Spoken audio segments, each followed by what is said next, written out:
This lady sees angels. Even when she was a baby, she saw the angels around her crib.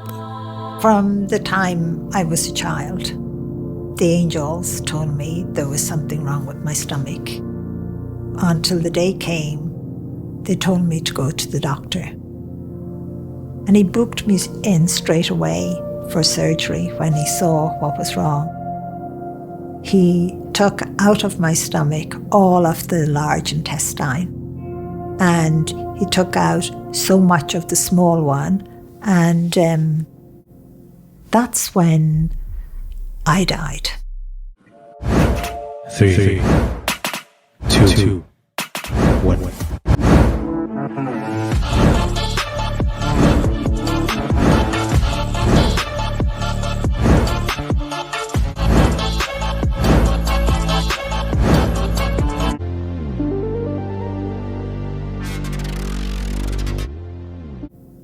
That's when I died.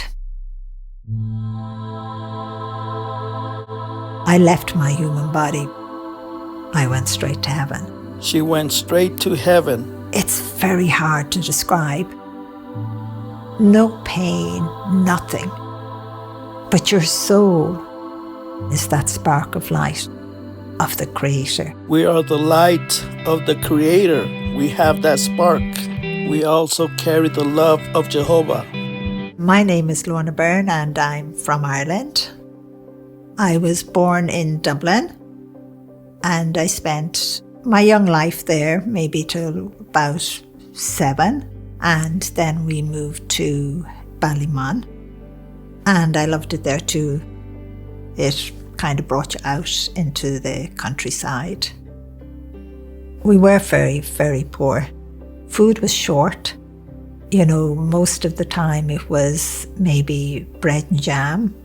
I remember my parents struggling, you know, for clothes for us children, never mind themselves. And what would I say? I wasn't getting enough. This is why she got sick from her stomach.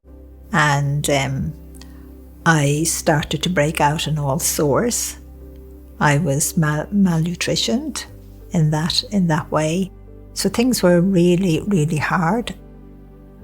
One time I went to stay with my aunt, and even to this day I remember this, like they gave us breakfast one morning and it had a sausage and a rasher on it and an egg and tomato and toast.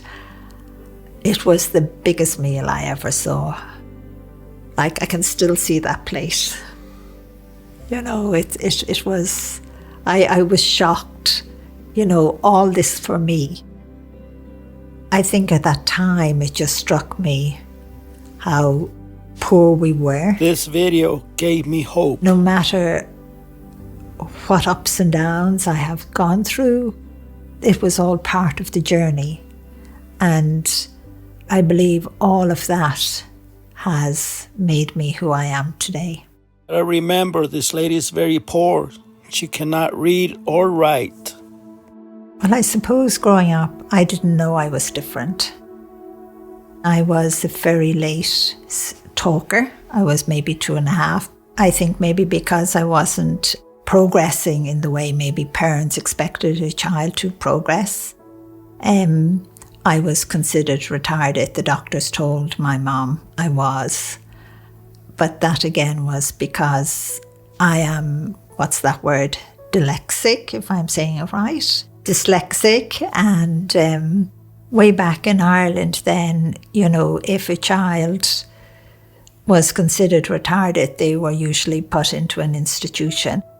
That's what was constantly said to me growing up, even as a teenager. You know, it was like, you know, keep your mouth shut. Don't let them know you're a fool or you're stupid. Everybody thought that she was stupid. I went to school and I would be put in the back of the class and the teachers would take no notice of you. And sometimes I would cry.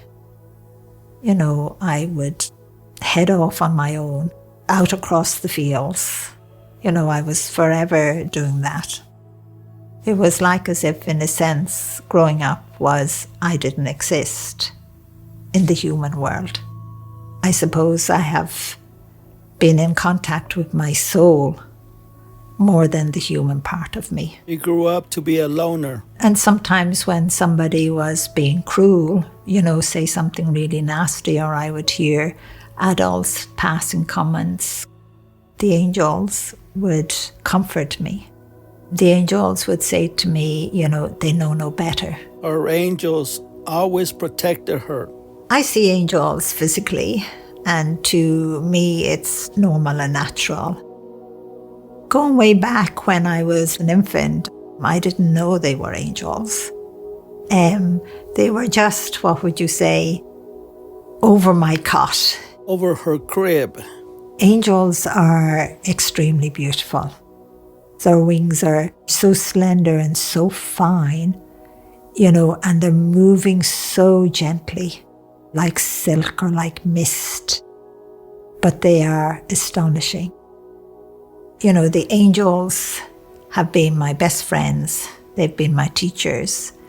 And everything I know, I've learned from them. They taught me how to see. Like humanly, people have lost the gift of seeing. People have lost the gift of seeing. Humans lost the ability to see Jehovah and the spirit world. Use only look. People just look. You look around the room. But they don't see. But you haven't really seen what's in the room.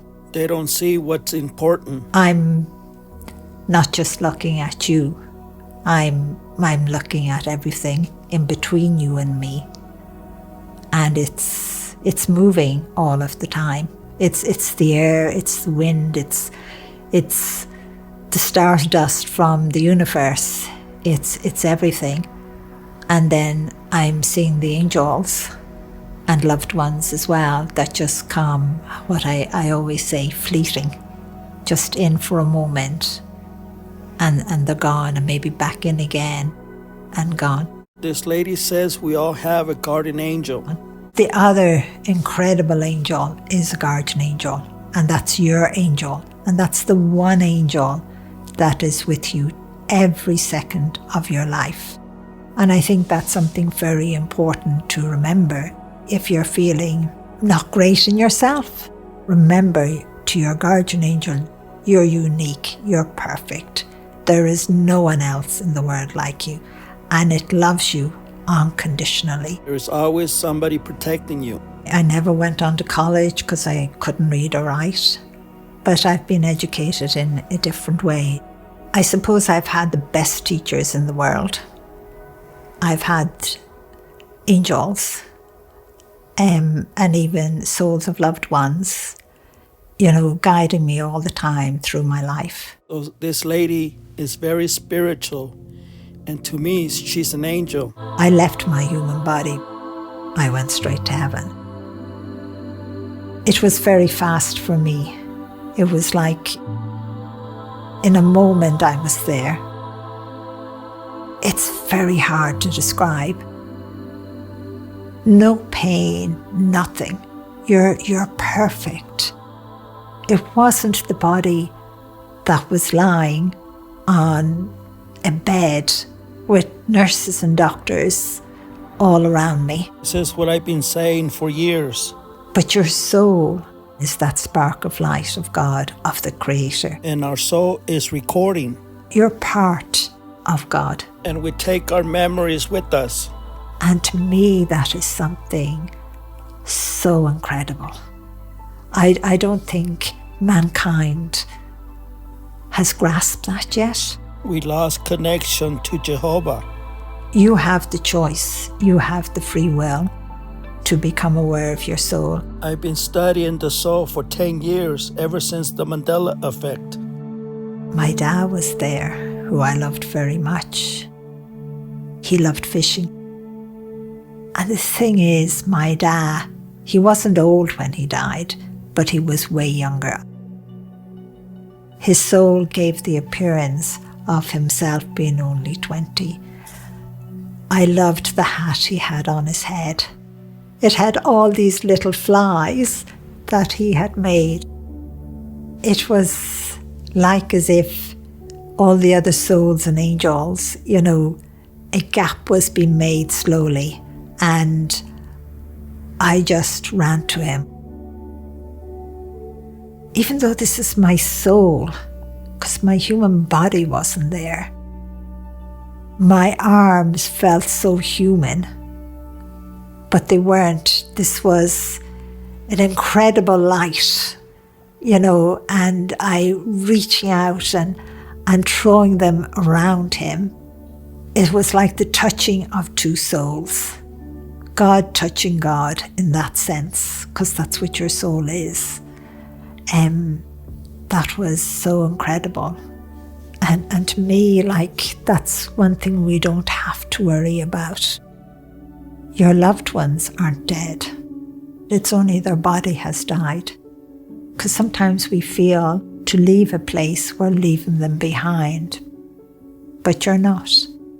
You can never leave them. You can go anywhere in the world or out into the universe, and they can be there with you when you need them. You can feel their presence. You may even get a glimpse of them. You may even hear them. And our loved ones give us messages all the time. They're looking out for us. So stop being sad. We shouldn't have to wait till our time comes to go home to heaven to believe. Why don't we believe now? This is why I make videos, to prove to you that Jehovah is real and alive. It was like as if I was on a treadmill and I was just standing there, and the angels that I knew were with me. They were like giants that were standing so tall, and some of them would look down at me and smile and tell me to hurry up. And even though they were so high up, I could hear their voice so clear because I was way down. And so was God there. The angels were happy to see her. And then God saying to me, Lorna, you have to go back. You have an awful lot to do. Stop hiding from Jehovah. You're not to be hiding from me. That's one thing God always gives out about. Even today, He will say constantly, Lorna, why do you keep hiding from me? I do it all the time. She hides because this world is evil. And I said to God, why can't I hide here? To hide here is much better than to hide in the human world. And He said, I have to stop hiding. I have to go back. I did come back. I didn't want to. I didn't like the idea, even though I love my children. And I would have left them behind. But I knew they would be fine. You only come back if you're made to come back. She said God made her come back. And I know lots of people would say, why did they come back? What's this great thing I'm to do? It's so simple. It goes back to love. And yet mankind expects something greater than love, but just don't understand love.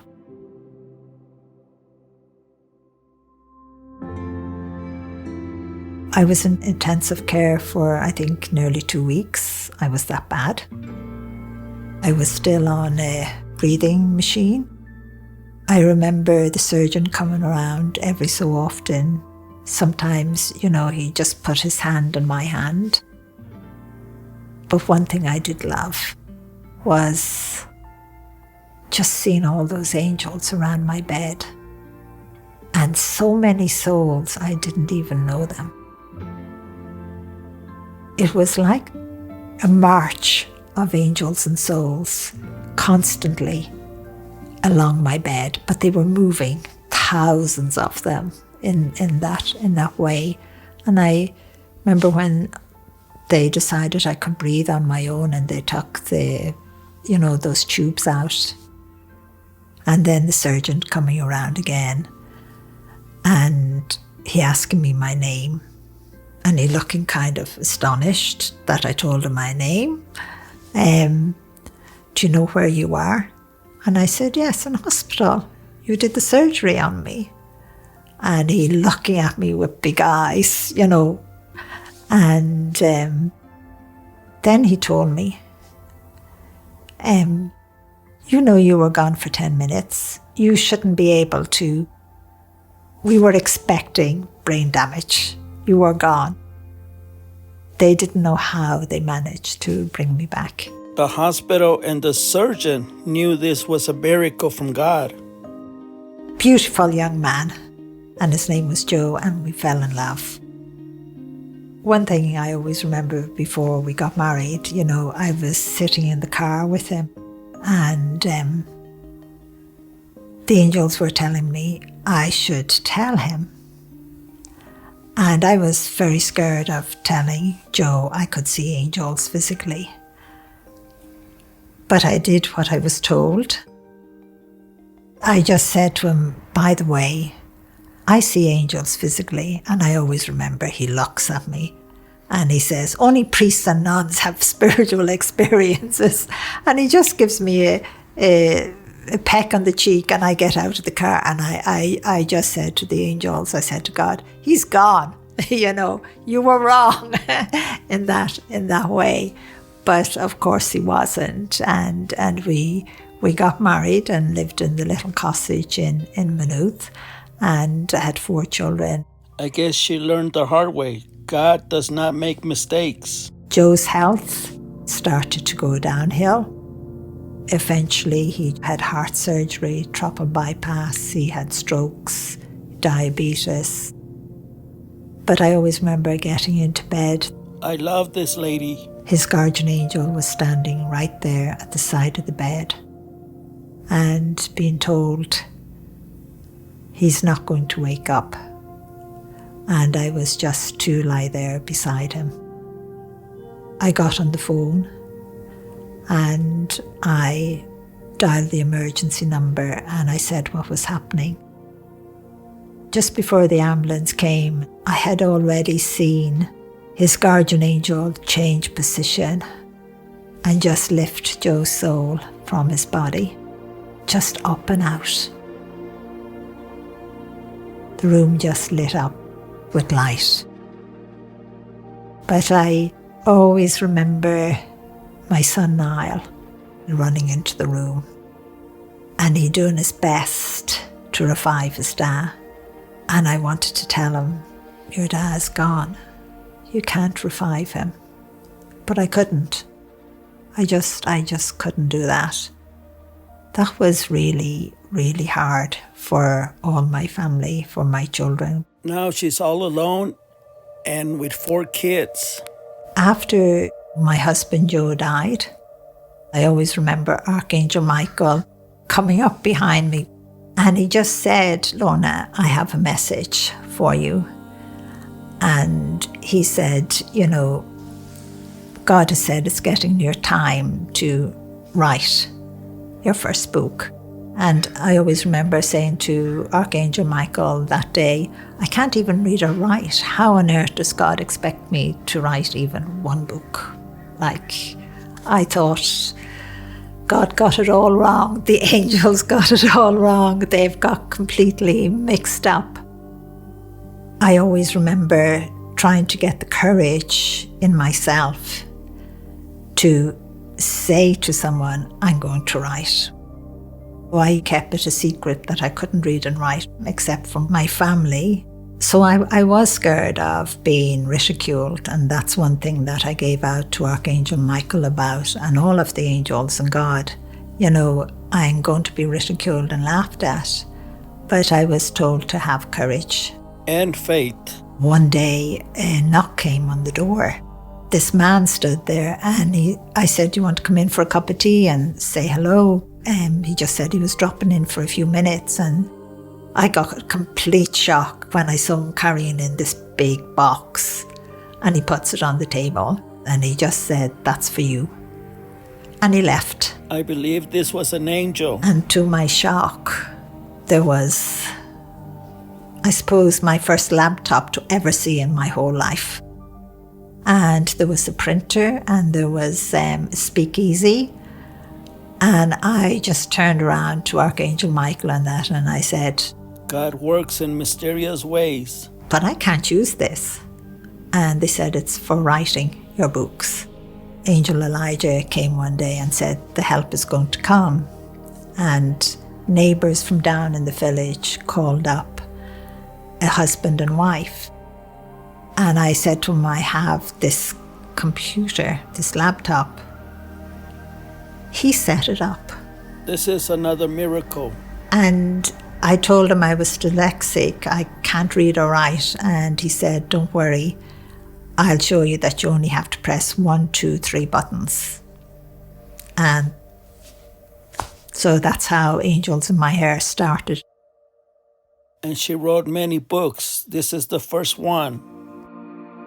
People say, you know, oh, everything has changed for you in your life. But to me, I haven't changed. I'm still me. I don't have to worry now about having food on the table. To me, that worries me is I want to do everything that God and the angels have asked me. And they still haven't revealed everything to me. So I am in a state of shock as well. Like, sometimes I just say to God, who do you think I am? Like, you know, in that way. You want me to say this. You want me to do this. The other thing that concerned me was, you know, what should I call you? You know, God, Jesus, Allah, you know, all the names, like there's hundreds of names for God. You know, it's Blessed One is even God, Holy One is even God, Father is, Son is. There is just so many names in so many different languages.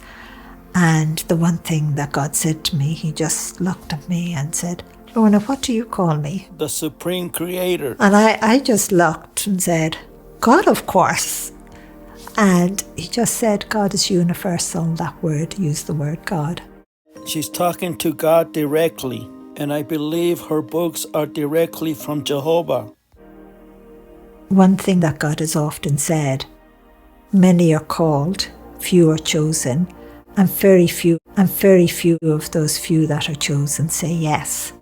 And I was one of them. For 30 years, I neglected God. But a few of those that were chosen have said yes. We can save this planet. And that's how the sanctuary in Ireland has come about. It wouldn't have had unless they said yes. Now she feeds the poor. In the sanctuary now, we're growing food. And what we're doing with the food is, you know, we're feeding as many people as we can. We fill boxes and we give it out to neighbours, people all around. We give it to food shelters for the poor. She's an angel to me. I wish I could help more people in the world. I know I write the books and give talks and, you know, do workshops and everything, but I can't do more unless some of those few that have been chosen more say yes. Listen to what Jehovah told her to say. These are secrets to life. I'm always being asked about prayer. How can we pray? And one thing I would say about prayer is that it's very powerful. And I would often use the expression, it can move mountains, it can change the world if everyone would pray a little bit more. And not just for yourself or your family, but for the stranger, for someone you don't know. Do prayer and action. And lots of people would say, but how do I pray? We're praying now because we're talking of God and the angels. We're talking about mankind, about love and compassion. We're talking about our own soul. So we're actually in prayer. And to me, prayer is simple. And life is simple. You know, it doesn't have to be a million words. It can be one word, one thought, one action. So if you want to stand on your head and pray, and dance or swing, or you want to swim, and that's your prayer of life. And you're putting that light and that hope of prayer coming from your soul out into the world. And it all connecting, all of it. This is the meaning of life, hope and love. We all need to give the world, this human world, and every human being hope. Because, hope gives us life. Hope gives us purpose. Hope gives us, the dream. Hope helps us, to take that next step down the road. So if we would all give more hope and more love, we could change this world overnight. I know we could. I see so much good. We could change this world overnight. I know we could. I see so much good. So much good. This lady is always in pain. She can't read or write. This world has been hateful to her, and she still wants to love them. This lady is on another level because I'm having trouble trying to get along with the Orion people, because to me they're very hateful. They use you and abuse you, and I'm having trouble trusting these people. We have a lot of negative, bad things, but the love and the good outweighs that by 1,000,000 times. Listen to this. This is the most important part of this video, and the answer is so simple. I have never asked God, what's my purpose of life? I live it. Just live. Because to live life is your purpose of life. If you don't live life and go on the journey, then you're missing life. So stop feeling depressed, because we're here to record our life experience. Don't ask what's down the road. Go on the journey. Don't be afraid. No matter how hard your life is, to live is a precious gift. You're alive. Like you're alive, I'm alive, we're sitting here. And we should be cherishing that gift that we are alive. And we are experiencing as much as we possibly can open ourselves to.